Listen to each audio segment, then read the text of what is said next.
Okay, so we want to look at the options of creating a SEO optimized website, how you can make it look and feel and integrate nicely with a Shopify site or an Amazon store or whatever store.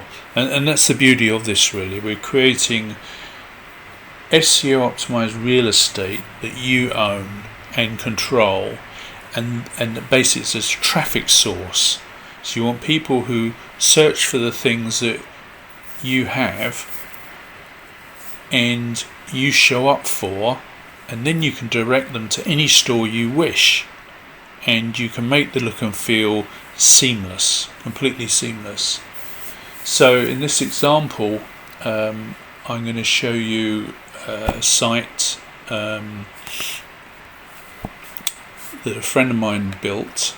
It's a farm shop in America. Now, clearly I'm not in America, so what I've done here, if you look at the keywords, is I've said the keyword and then I put in the location.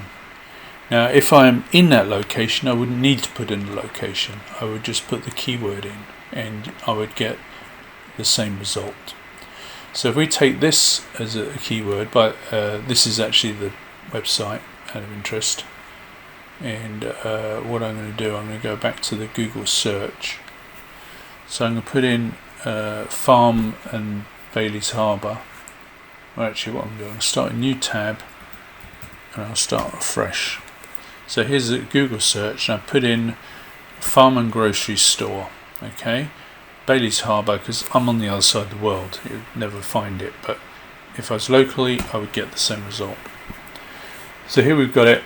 Here's the website, posediafarms.com, and here's the GMB, the Google My Business for it. Now obviously it's closed at this time of day, so that's why you're not getting any adverts for that type of store. If I put real estate agent here, yeah, see, you got ads at the beginning. Then you have the 3 stack, and then you have the websites, just by way of example.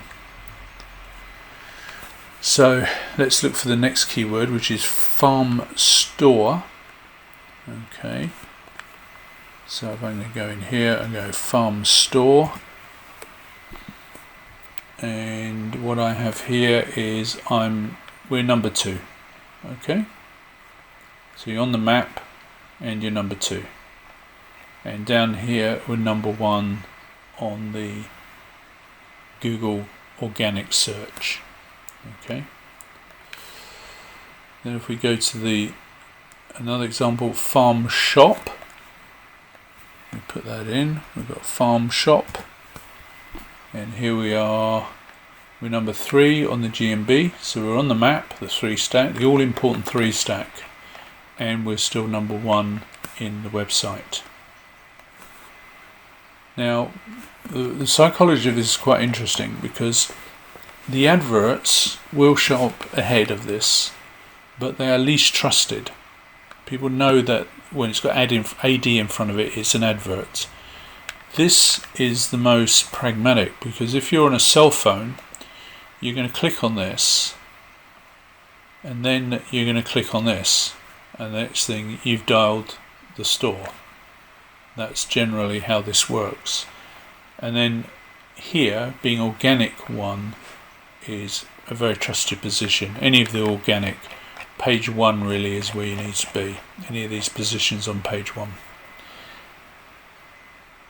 So the way ads can work sometimes is if you're in these 2 positions and you have an ad, sometimes that just racks up the trust and social proofing level to a point where it tips the balance. So for example, they might see the ad first, and then they'll notice that you're also on the map, and if they also notice that you're at page 1 or on page 1, then you automatically get a very strong kind of social proofing level, But to be honest, if you're in these two positions, you don't necessarily have to have an ad.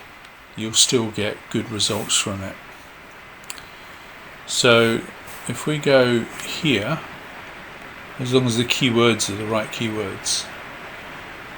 So if we go here, fresh produce. So I'm going to put that in, fresh produce. And here we are. We're not in the 3 stack.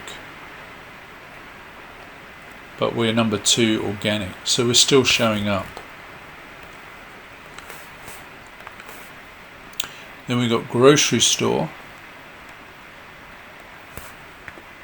Bailey's Harbour.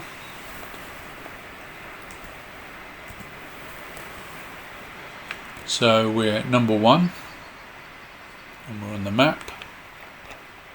And we are number... There you are. We're still on page 1. We're about midway down page 1. Oh, I could go on for many more, but this gives you a good idea of what it is we're talking about.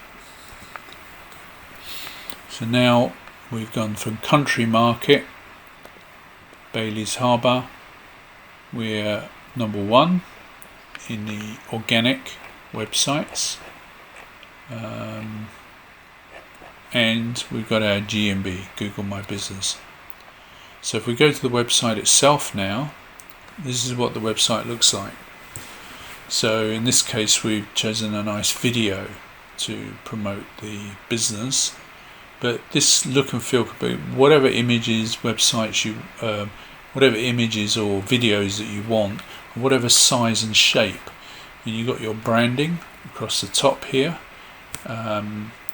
Again, we can make the branding look however you want it to look, basically. And you got your information. Now we go through to beef products. We've got pork products, chicken, and so forth. So I've got a nice video about the store. So give some nice information about the store. Now let's go through to I'm a buyer. Let's view the beef products. And now what we've done, same branding, but we're on a different website. If you look at the top here, it says shop.wasediafarms.com. We're now in the Shopify site. So if I go back, you see it's wasediafarms.com. This is your branding real estate, if you like. You have complete control over this. Now this product is going through a Shopify site, but it could go through any e-commerce site you wish to use. Okay, so and then you click on here, and now we're choosing the products, and then we can put it into our cart. Yeah, just as you would normally. So however you want to maintain the look and feel, this can be maintained all the way through. So if we built a beautifully branded site for you, which is all optimized, we can then link that to other stores as well, so you're not reliant totally on Shopify. You could have an Amazon store as well, for example. Right, so okay, what we're looking at here is the shop itself. So this is the Google Analytics for the shop, showing you the actual traffic of people that come to the online store. Now here we're showing the source medium for the shop, so the source of the traffic. So number 1, we've got Google organic traffic, so that's the number 1 source of traffic. We've got just over 1,000 people visit the store per month per organic. Number 2 is direct. So these are people that already know who you are and typed in your website or come from an article, etc. So it's 583. Now number 3, this is wasediafarms.com. This is your SEO optimized site. So this is a referral site. So they've clicked from there to the shop. That's 558. Number 4 is Google cost per click, which is 67. 64 new users. So you've got 3 that have already been to your site that still clicked on an ad to find you again. And this is obviously it's costing you every time someone clicks on this. And then you've got 5 Bing cost per click. So this is usually cheaper than Google, so it could be better value in some, you could say. And this is an email campaign, 37. So we go to the next slide here. This is average pages visited per session, average of 2.8. But notice here the SEO traffic is nearly 6 pages per visit. It's the highest of all of them. And then the next you've got average session duration.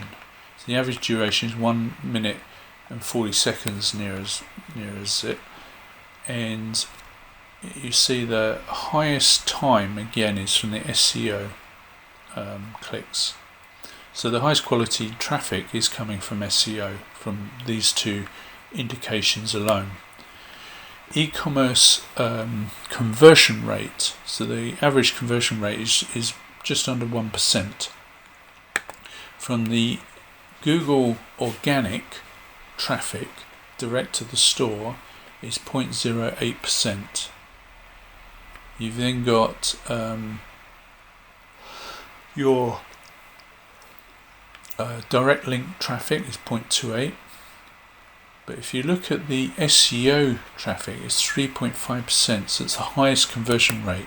The Google cost per click, the Bing and the email campaigns, all 0. The transactions was 27, 1 from Google Organic, so that's from the 1,000 odd visits or clicks, and you got 2 from the people that already knew you, which you would expect a better result from people who don't know you, but by a mile the highest conversion rate is 23 transactions from the SEO and 0s again from the cost per click advertising. So I think this gives you a pretty good indication of the power of SEO when it's applied in the right way. I hope that helps. Talk to you soon.